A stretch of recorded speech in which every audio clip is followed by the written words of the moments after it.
Bonjour, bienvenue sur Le Son de Victoire, le podcast des réussites professionnelles au féminin. Nous vous proposons d'écouter des témoignages de femmes que nous considérons être des rôles modèles par leur trajectoire professionnelle et par leur comportement au travail. Ces femmes nous semblent à la fois inspirantes et accessibles.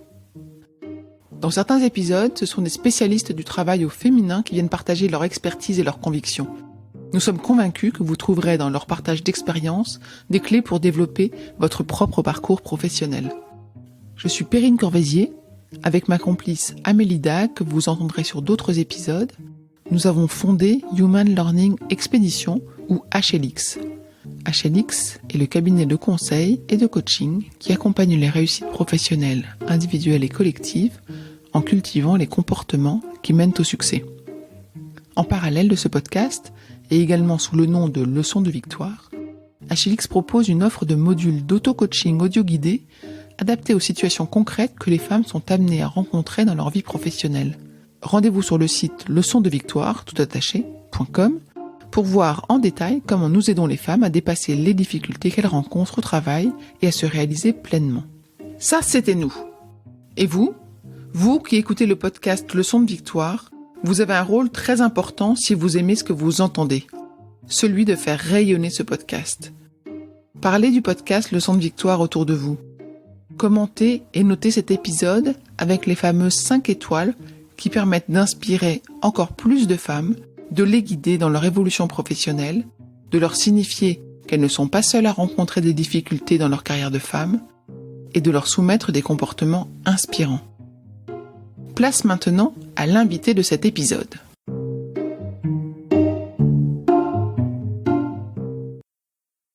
Petite référence indirecte parce qu'on est une femme, etc. Oui, et même je dirais que ça vient des deux camps. Ça peut venir aussi des femmes qui ont internalisé ce sexisme. Et c'est bien ça le problème aussi. On est les premières à nous mettre des freins à notre carrière et on est aussi celles qui parfois propageons les réflexions sexistes.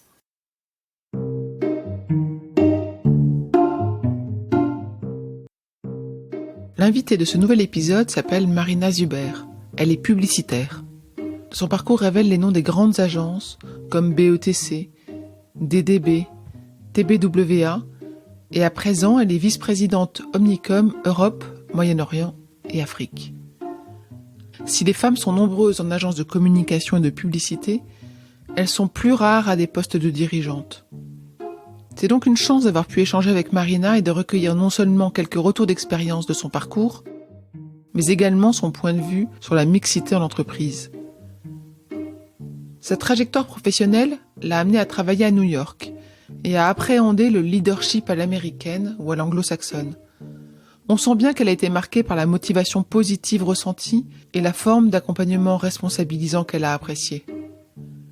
Quand elle partage les sources de ses succès professionnels, elle cite bon nombre de compétences comportementales comme l'écoute, l'autonomie, la remise en question, et Marina évoque à plusieurs reprises l'importance de ses équipes, de ses alter-ego et de ses mentors ou sparring partners sur lesquels elle a bien voulu et su s'appuyer. Être une femme est à la fois une considération absente spontanément de sa carrière, et pourtant, vous l'entendrez prendre position, analyser des situations, exposer des obstacles que les femmes, spécifiquement, rencontrent dans leur parcours professionnel. Si Marina annonce ne rien laisser passer en termes de sexisme, elle est très lucide dans son analyse des freins que les femmes s'imposent à elles-mêmes et de la responsabilité qu'elles ont vis-à-vis des autres femmes. Je vous laisse donc écouter notre échange et vous souhaite d'y trouver des ressources pour votre propre parcours professionnel. Bonne écoute!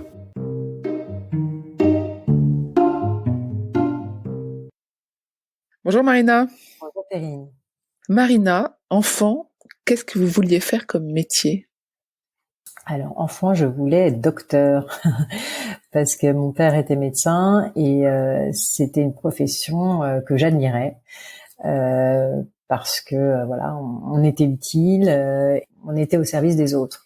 Bon, finalement, j'ai absolument pas choisi cette carrière-là et c'est plus mes études qui m'ont conduite à faire de la pub, mais je dirais que même mes études ne m'ont pas conduite directement à la publicité, puisque j'ai fait une HEC, une école de commerce, et que à HEC, les plus grandes carrières, c'était plutôt ceux dans les cabinets d'audit ou de conseil, ou en finance, marketing, et finalement la pub n'était pas considérée comme un métier sérieux. Mais moi, c'est ça qui m'a plu, c'est que j'ai toujours eu une partie créative en moi et j'avais envie de travailler tout en m'amusant. Et effectivement, la pub, c'est ça qui m'a attirée dès le départ, c'est qu'on faisait un métier où on se prenait pas trop au sérieux et en même temps un métier qui permettait de développer sa créativité et jongler avec des concepts. Ça, c'était important pour moi aussi,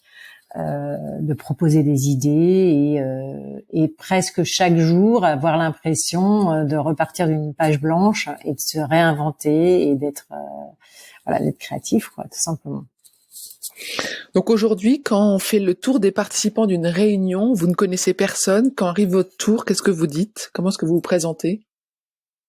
Je dis que je suis une dirigeante d'agence de publicité. Je suis maman de 2 adolescents, une adolescente et un adolescent.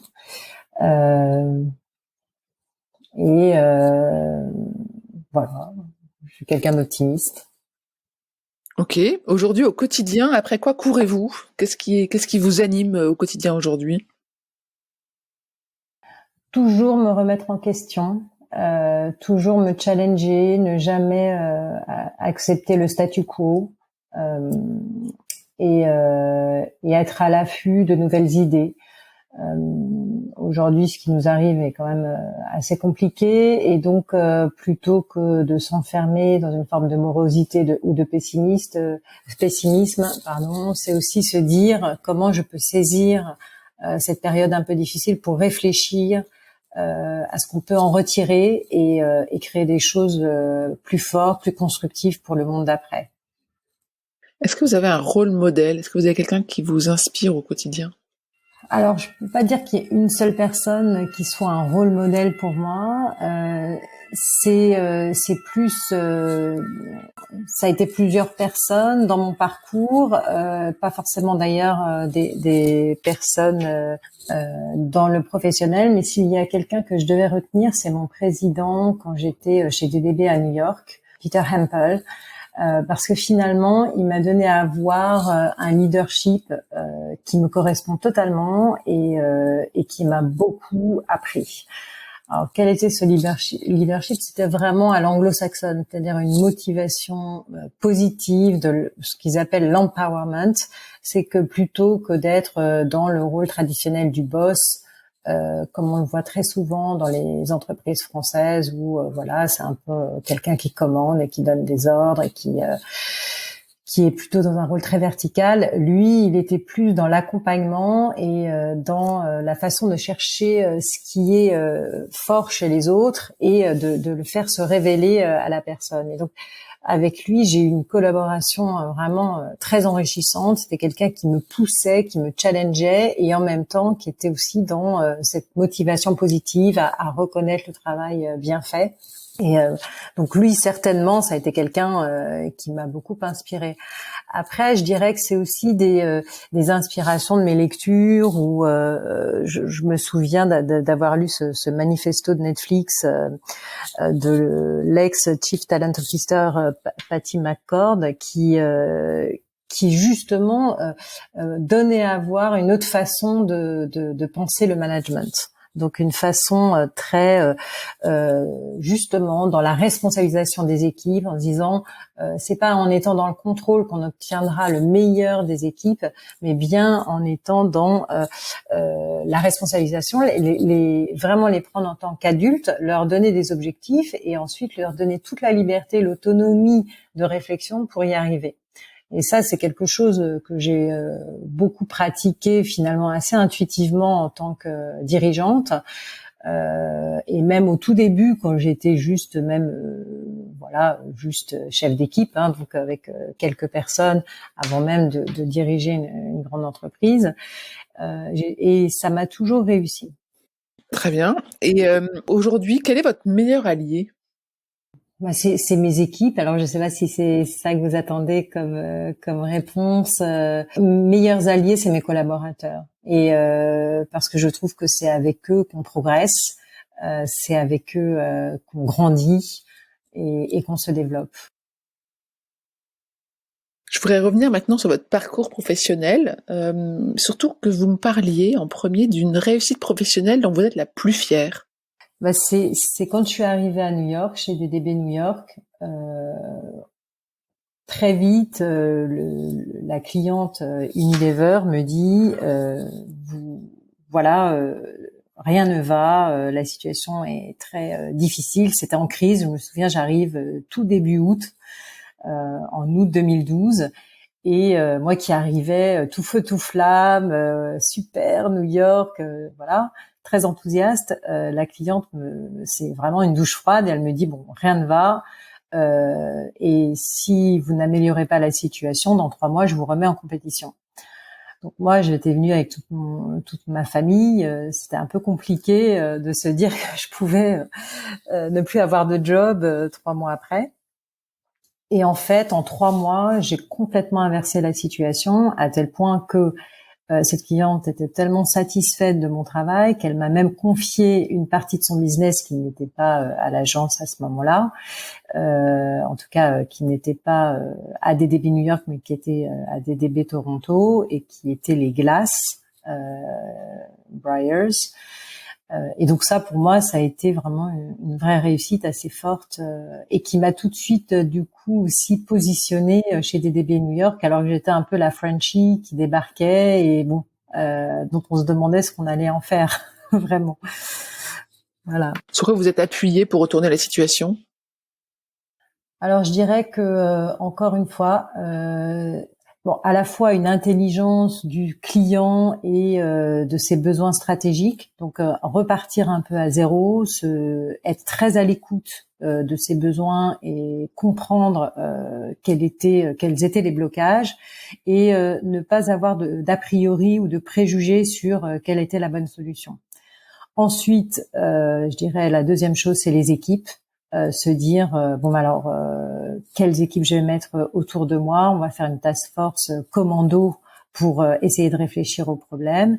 Et à ce moment-là, je pense que c'était aussi l'expérience que j'avais sur les sujets en question Unilever et notamment à l'époque c'était la marque Lipton, parce que j'étais forte de mon succès en Europe, puisque j'y avais passé 3 ans chez DDB à Paris, mais sur la marque Lipton. Donc c'était aussi mon expérience et ma connaissance du sujet que j'ai aussi pu transmettre à ce moment-là et sur laquelle je pouvais m'appuyer.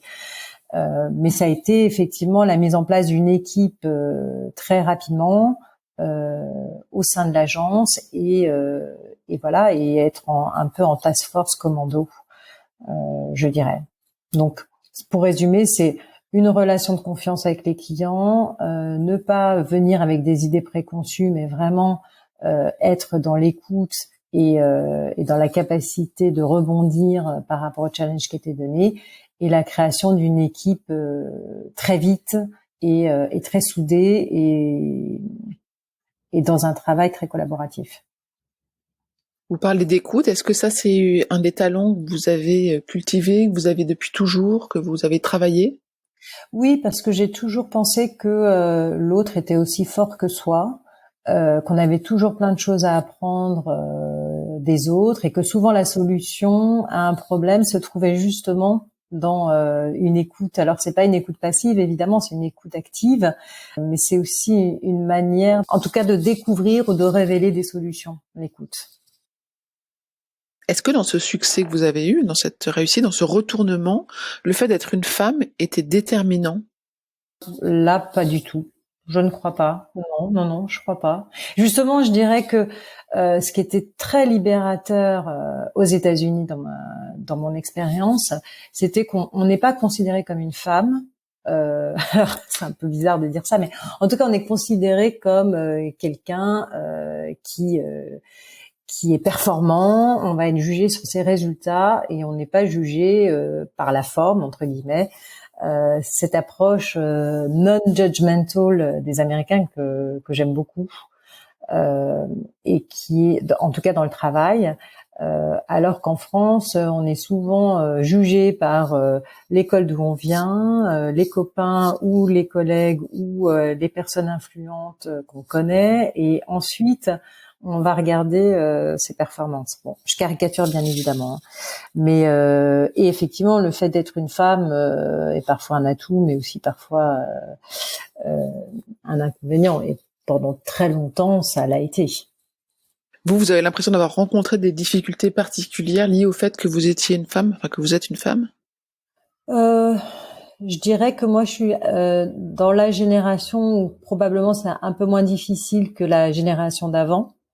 Et où, oui, j'ai le sentiment qu'on doit faire le double de ses preuves quand on est une femme, travailler 2 fois plus pour y arriver, et surtout, je pense que finalement, la difficulté qu'on a, c'est avant tout celle qu'on se met ou soi-même.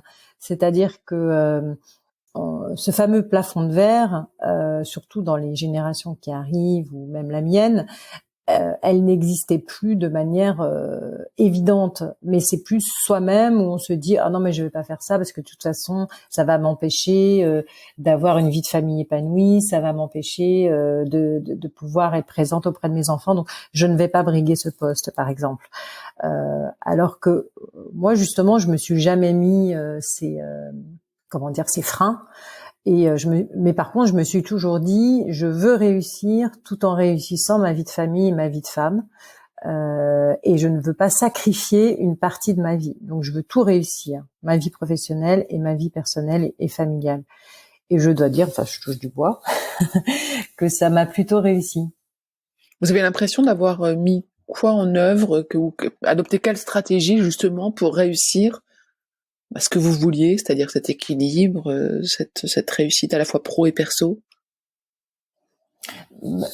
Justement, imposer aussi ma façon de faire. C'est-à-dire que il y a eu des jobs que j'ai pris où l'habitude de la personne avant moi, par exemple, c'était de travailler quasiment tous les soirs jusqu'à minuit et épuiser ses équipes tardivement, n'avoir aucune heure, on va dire, acceptable dans le travail. Et alors ça ne m'allait pas. Donc j'ai tout de suite imposé ma façon de faire en disant bah non, moi je respecte totalement la vie privée des gens, donc on va faire différemment. Et pourquoi ça dérape comme ça sur les horaires? Donc voilà, mettre en place aussi un système qui fait qu'on respecte la vie privée des gens dans le travail, et donc ça m'était bénéfique aussi évidemment à moi aussi.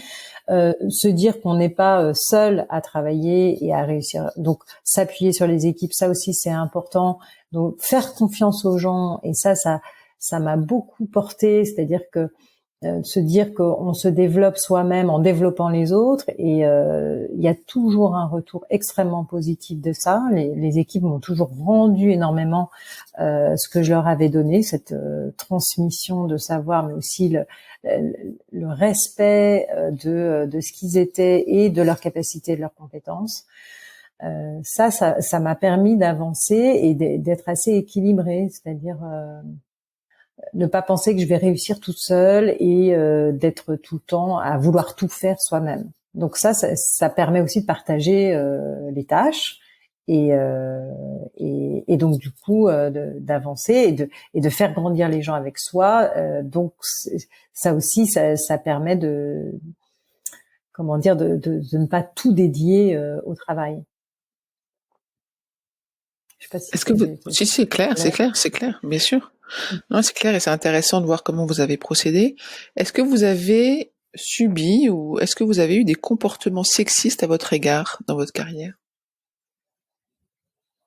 Oui, énormément. Et je dirais que moi, quand j'ai commencé à travailler, c'était tellement, quelque chose presque normalisé, on va dire, que finalement, fallait laisser passer. Vous voyez, aujourd'hui, avec tous les mouvements MeToo, etc., libération de la parole des femmes, on n'accepte plus les remarques sexistes. Alors ça pouvait aller.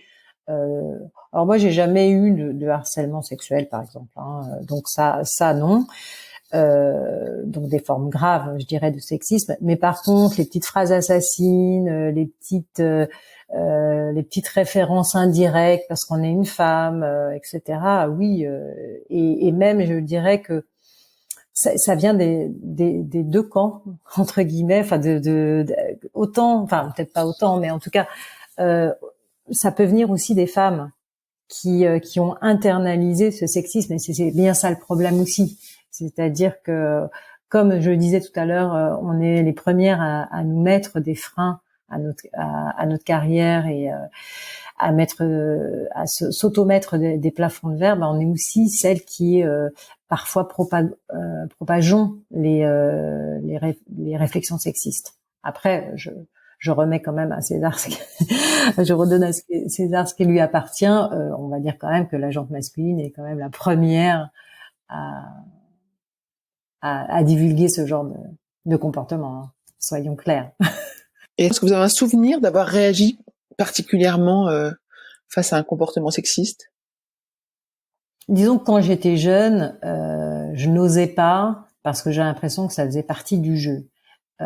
Et puis dès que j'ai commencé à prendre des responsabilités et à avoir une forme de reconnaissance dans la hiérarchie, alors là, j'intervenais et je ne laissais rien passer. Et quitte à devenir un peu la rabat-joie de la réunion, mais franchement, je m'en fichais parce que je trouvais que c'était important au nom de la gente féminine et de mes pairs femmes de nous défendre et de ne pas laisser ces choses s'installer. Donc moi j'ai toujours été très vigilante à ça. Bon, peut-être aussi via mon éducation, ma mère était très féministe et très militante, on va dire, pendant les années 60. Voilà, c'est une 68arde convaincue et donc j'ai baigné là-dedans dans mes lectures, Simone de Beauvoir, etc. Et donc au travail, voilà, j'ai jamais accepté la moindre réflexion sexiste, ni sur moi, ni sur mes équipes, ni et parfois même disons que je prenais à témoin d'autres hommes dont je savais qu'ils n'étaient pas sexistes, en disant mais comment vous pouvez laisser dire une chose pareille en réunion par exemple, il faut réagir, vous êtes de notre côté, donc voilà, je trouve, bon après ça c'est d'autres convictions que j'ai, mais que on arrivera vraiment à dépasser justement ces comportements sexistes uniquement si les hommes s'y mettent aussi à ne plus accepter ce sexisme latent et insidieux. Mmh. Ouais. Est-ce que vous connaissez la part de femmes dans votre profession, dans les agences de pub, de com, etc.? Alors, j'ai pas un pourcentage précis en tête. En plus, ça dépend des agences, mais disons que c'est quand même une profession très féminine, et notamment quand on commence ce métier. Malheureusement, plus on monte dans les échelons, plus c'est les hommes qui, comme ailleurs, on va dire, qui tiennent le pouvoir. Après, bon voilà, il y a aussi des exceptions et des belles exceptions. BETC, qui est une des agences qui m'a vraiment formée, c'est quand même Mercedes Serra qui est à la tête de cette agence. Aujourd'hui, Bertie Toledano qui reprend le flambeau. Et dans cette agence, la part des femmes, on a toujours donné la part belle aux femmes. Et il y a beaucoup de femmes dirigeantes dans cette agence. Mais après, je dirais dans tout le reste des agences de la place de Paris, les comex sont très masculins. Et donc c'est toujours très difficile en tant que femme de percer quand on est juste seul au comex, parce qu'on a parfois des approches différentes des sujets, et quand il y a une ribambelle d'hommes autour de soi, c'est jamais facile de s'imposer. Pourquoi est-ce que vous dites que c'est une profession plutôt féminine? Quels sont les avantages pour les femmes dans la pub ou dans la com?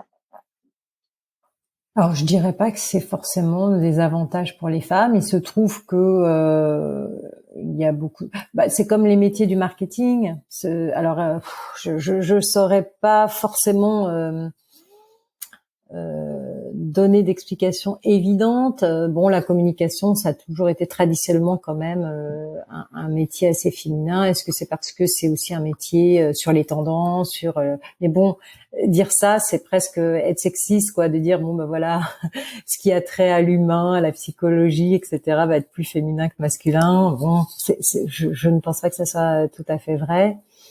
Mais effectivement, traditionnellement, les métiers de la com sont quand même un peu plus féminins que masculins. Je pense aussi, et ça, bon, c'est peut-être un peu politiquement incorrect, mais de dire que c'est pas des métiers qui sont énormément rémunérés, surtout au départ. Et malheureusement, c'est souvent ces métiers-là qui sont féminisés. Regardez les infirmières, regardez maintenant aujourd'hui les médecins. Il y a de plus en plus de femmes à l'hôpital public et comme par hasard, c'est des métiers qui sont pas très bien valorisés financièrement. Est-ce que c'est ça qui fait que c'est plus féminin? Parce que les hommes se disent qu'ils vont faire carrière dans la finance, ils seront mieux rémunérés. Est-ce que vous avez eu l'impression au cours de votre carrière ou quand vous aviez des mandats de direction de contribuer positivement à l'égalité entre hommes et femmes? Oui, parce que ça a toujours été mon mantra.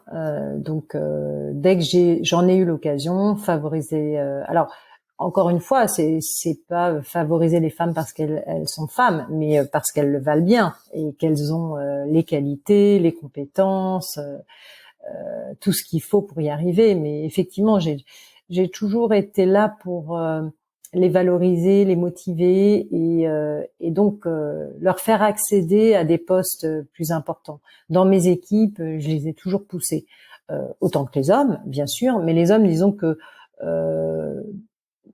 d'eux-mêmes, ils gravissaient les échelons, enfin ils grandissaient, etc. Alors que certaines femmes n'osaient pas trop. Donc j'ai toujours été là pour donner le petit coup de pouce en plus. J'ai fait du mentorat auprès des femmes.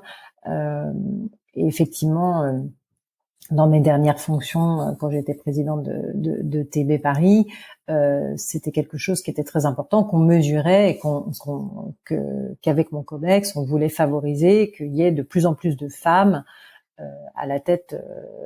Mais c'est pas simple parce que c'est tout un système et même si on en a envie, ça se fait pas du jour au lendemain parce que il y a une histoire très ancienne derrière nous et on peut pas non plus du jour au lendemain dire bon bah là on va recruter tant de femmes pour rééquilibrer alors que c'est très déséquilibré.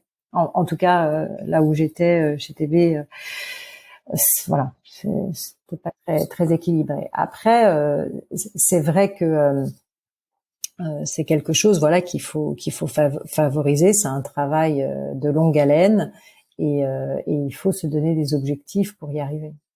C'était quoi la motivation? Est-ce que c'est parce qu'il y a une loi sur la parité ou est-ce que c'est pour une performance accrue ou est-ce que c'est pour un COMEX plus sympathique? Je sais pas. Alors le COMEX, mon COMEX était très sympathique. Hein, je m'entendais très bien avec mes collaborateurs masculins.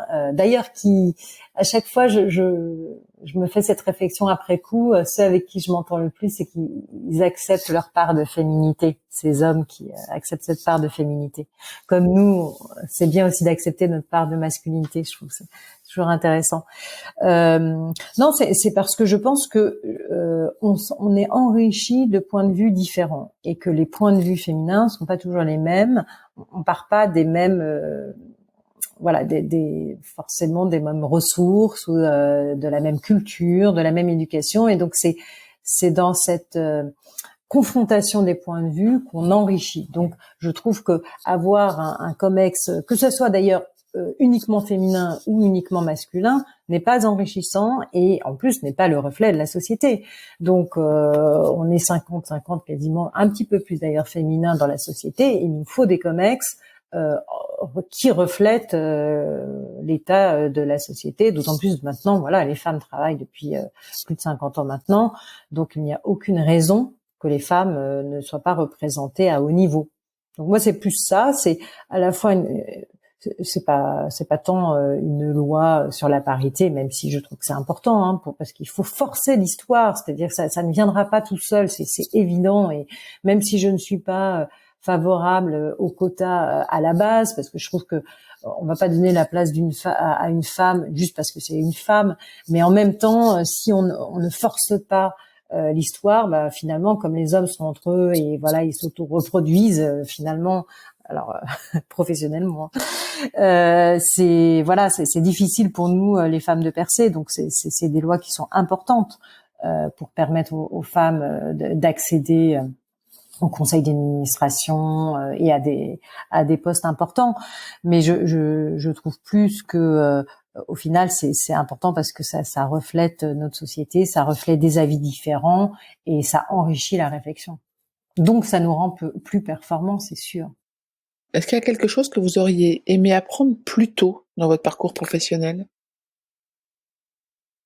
Je dirais que j'aurais bien aimé avoir un mentor dès le départ qui me coach et qui me fasse un petit peu, qui soit un peu mon miroir pour comment dire, me renvoyer ce qui était bien, ce qui était moins bien, comme une forme de boussole. Or j'ai le sentiment de d'avoir toujours été un peu une combattante, quoi, d'y arriver en étant, il fallait toujours aller à la guerre. J'ai ce sentiment-là et finalement j'aurais bien aimé avoir assez tôt quelqu'un qui puisse m'accompagner pour me coacher, quoi, tout simplement. Et alors c'est pas tout à fait la réponse à votre question. Bah si, en fait, c'est intéressant comme réflexion. Est-ce que justement, ça vous dites que vous avez aujourd'hui, ça ressemble à un sparring partner un peu dans l'approche. Oui, c'est ça. Alors aujourd'hui, oui, enfin dans mon expérience juste avant là mes nouvelles fonctions, je dirais que mon directeur du planning, Emmanuel Sabag, avait ce rôle-là de sparring partner. C'est vraiment la personne en qui j'avais en totale confiance, que j'admire professionnellement et avec qui je savais, quand j'avais une discussion, qui me dirait la vérité. C'est hyper important, notamment quand on est dirigeant, d'avoir quelqu'un qui vous dise les choses sans y passer par quatre chemins, sans essayer d'être flatteur, et dans une forme de critique positive. Moi, je me suis toujours auto-challengée, mais finalement, parfois, je suis presque trop dure avec moi-même. Et c'est important d'avoir un challenge positif et motivant de la part de son sparring partner. Comment ça se demande, comment ça se formalise, c'est le partenariat, le mentorat? Est-ce que vous avez l'impression que c'était intuitif, c'était naturel, ou est-ce que vous avez fait des démarches particulières? Enfin, si vous deviez recommander cette démarche à une jeune femme, est-ce que vous lui diriez, voilà, il faut aller trouver quelqu'un et lui dire, dorénavant, j'attends de toi, ou est-ce que ça se fait tout seul? Non, malheureusement, ça se fait pas tout seul. Alors là, en l'occurrence, ça s'est fait tout seul parce que ça a été une rencontre professionnelle dans ma dernière expérience. Donc, ça s'est fait intuitivement par voilà une forme de connexion très forte avec Emmanuel. En revanche, pour une jeune femme qui a besoin d'un mentorat et justement ce que j'aurais aimé moi avoir plus jeune. Je pense que ça se cherche, mais ça se cherche en soit effectivement sur son lieu de travail où on voit une personne qui est inspirante et il faut oser demander. Je dirais que ça, c'est quelque chose que je dirais aux jeunes femmes. Allez-y, osez, parce que finalement le pire c'est de ne rien faire. Donc c'est pas grave si on se prend un mur, etc. Mais à partir du moment qu'on a osé, et je pense que de toute façon, quand on demande à quelqu'un d'être son mentor, ça serait vraiment étrange que la personne ne se sente pas honorée de cette fonction voilà. Donc je pense qu'il faut y aller, et puis il faut essayer. C'est-à-dire que peut-être que la première personne à qui on va demander d'être son mentor, ça va pas bien marcher, ben c'est pas grave, on trouve quelqu'un d'autre, voilà. Ça c'est aussi, je trouve, quelque chose que j'ai beaucoup appris de mon expérience anglo-saxonne, c'est que en France, on a peur de l'échec, et donc cette peur nous tétanise, et du coup on n'ose pas, on fait pas. En fait, là-bas, on peut échouer 10 fois d'affilée, c'est pas grave.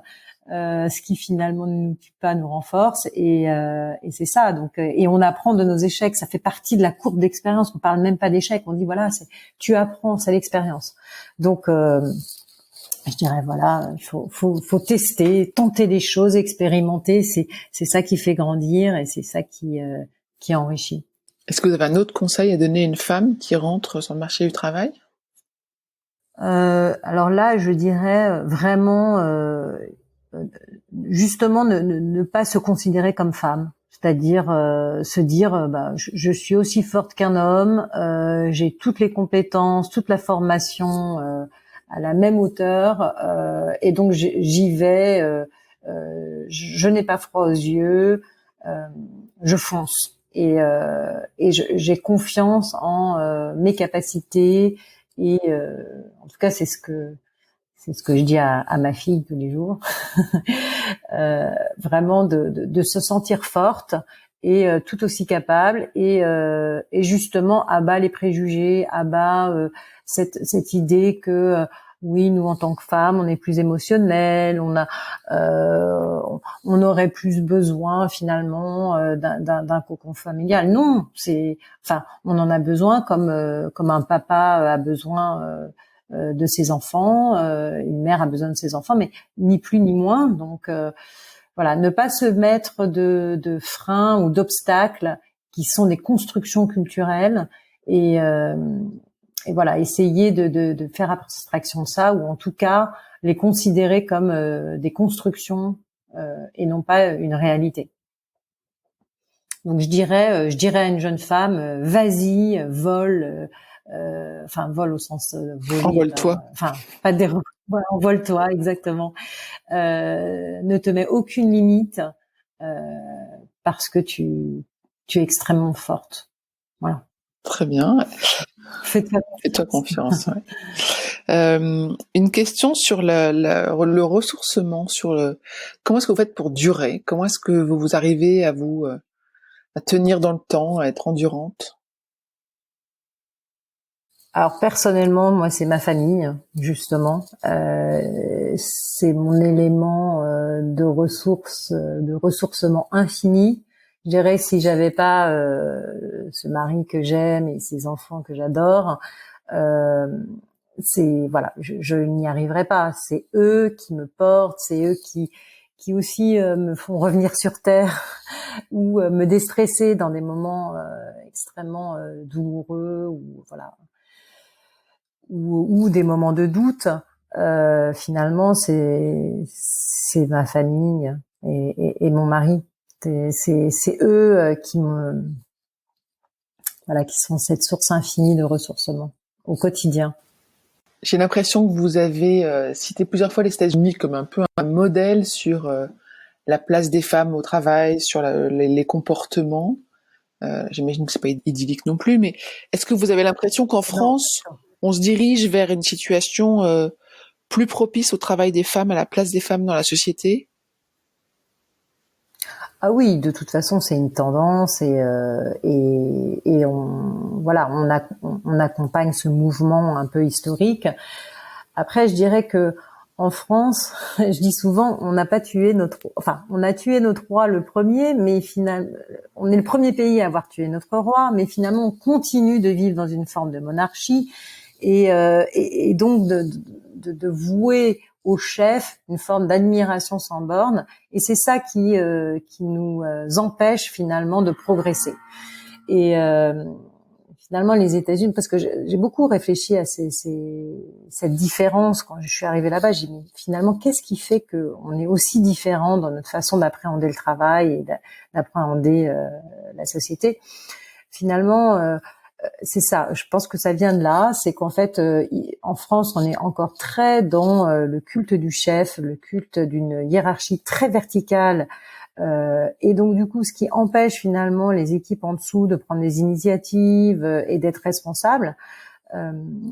Bon, alors après, c'est vrai que comme on est dans un monde un peu globalisant et que de plus en plus de jeunes font des études à l'étranger, donc sont imbibés de cette culture différente, ça va venir transformer les boîtes. Mais donc du coup, moi j'ai beaucoup espoir dans la jeune génération qui est justement beaucoup plus consciente des problèmes et de ce sexisme latent, insidieux, et qui veut le combattre. Donc ça, moi, je suis sûre. Et on a un rôle à jouer, nous, en tant que parents, d'inculquer ces valeurs et d'avoir, de donner à avoir une autre forme de société, donc où les femmes auraient toute leur place. Ça, c'est sûr. Et donc voilà, je me dis que c'est la jeune génération qui va transformer ça. Après, c'est vrai que c'est douloureux, quoi. Enfin, dans mon parcours, j'ai bien vu à quel point ce n'est pas du tout un problème réglé et que la place des femmes n'est absolument pas encore celle qu'elle devrait être. Donc, Vous êtes optimiste, mais il y a du chemin. oui, c'est ça, il y a du chemin, mais voilà, j'ai le sentiment quand même que cette nouvelle génération qui est aussi très consciente des problèmes environnementaux, qui se dit on ne peut plus continuer, de toute façon on n'a plus le choix. Je trouve que la crise actuelle du Covid-19 fait aussi qu'il y a une accélération. Cette prise de conscience a été bien antérieure évidemment à cette crise, mais cette crise est un révélateur grossissant de ces problèmes, que ce soit environnementaux, mais aussi effectivement de sexisme au travail. Bon, il y a plein d'affaires récentes dans des grandes entreprises françaises qui montrent à quel point, voilà, c'est toujours pas réglé. Mais je pense que c'est parce qu'il y a une certaine caste dirigeante issue d'une autre génération qui a été élevée différemment et avec d'autres valeurs et qui pensait que voilà, avec cette forme de management très vertical, très hiérarchique, très pesante. Alors que ça, je dirais, que nous, les femmes, on est beaucoup plus dans une forme. Enfin, on favorise plus la collaboration, on favorise plus l'écoute, on favorise plus une forme d'empathie, de se mettre à la place de l'autre. On trouve que l'intelligence émotionnelle est aussi forte que l'intelligence rationnelle. Voilà, ça c'est des valeurs qu'on dit plus féminines, mais que certains hommes ont aussi dans le management et qui doivent s'imposer de plus en plus demain et créer un climat et une atmosphère plus propice finalement et plus empreinte d'humanisme. Parce que je trouve qu'effectivement aujourd'hui, c'est aussi la pression économique qui veut ça. Il y a une course à la performance, aux résultats au trimestre qui nous étouffe tous et qui empêche aussi l'expression d'une forme de créativité. Très clair. Dernière question de l'interview. Quel est votre prochain défi professionnel ? En fait, voilà, je me dis que j'ai travaillé depuis, ça va faire un peu plus de 20 ans en tant que publicitaire.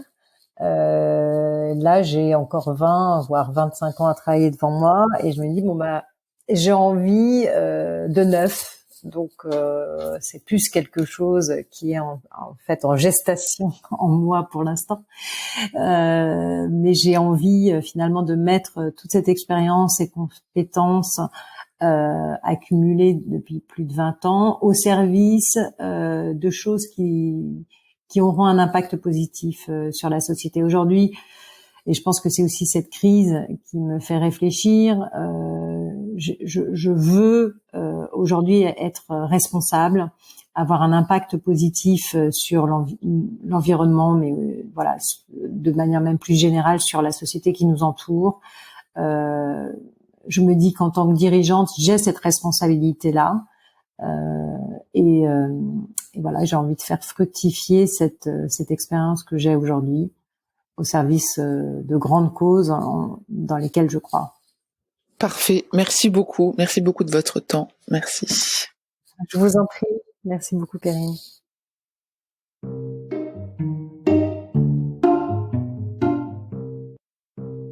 J'espère que vous avez apprécié ce podcast autant que nous avons aimé le préparer pour vous. Abonnez-vous au podcast Le Son de Victoire sur votre plateforme d'écoute habituelle. Vous serez ainsi notifié des nouveaux épisodes et retrouvez Le Son de Victoire sur le compte Instagram du même nom. Le Son de Victoire est proposé par Human Learning Expedition ou HLX, qui a également produit Talents Précieux, le podcast de la réussitologie. Pour en savoir plus sur HLX, connectez-vous sur humanlx, humanlx.com ou suivez-nous sur LinkedIn. N'oubliez pas de vous rendre sur le site leçondevictoire.com pour découvrir notre offre de modules d'auto-coaching audio guidé adaptés aux situations concrètes que les femmes sont amenées à rencontrer dans leur vie professionnelle, que ce soit pour vous ou pour vos amis, vos collègues ou les femmes de votre équipe. Si vous aimez ce podcast, le meilleur moyen de le soutenir est de laisser un avis 5 étoiles et un commentaire sur Apple Podcast ou sur votre plateforme d'écoute et d'en parler autour de vous. Cela permettra à d'autres de le découvrir également. Je compte sur vous. Merci pour votre écoute et à bientôt.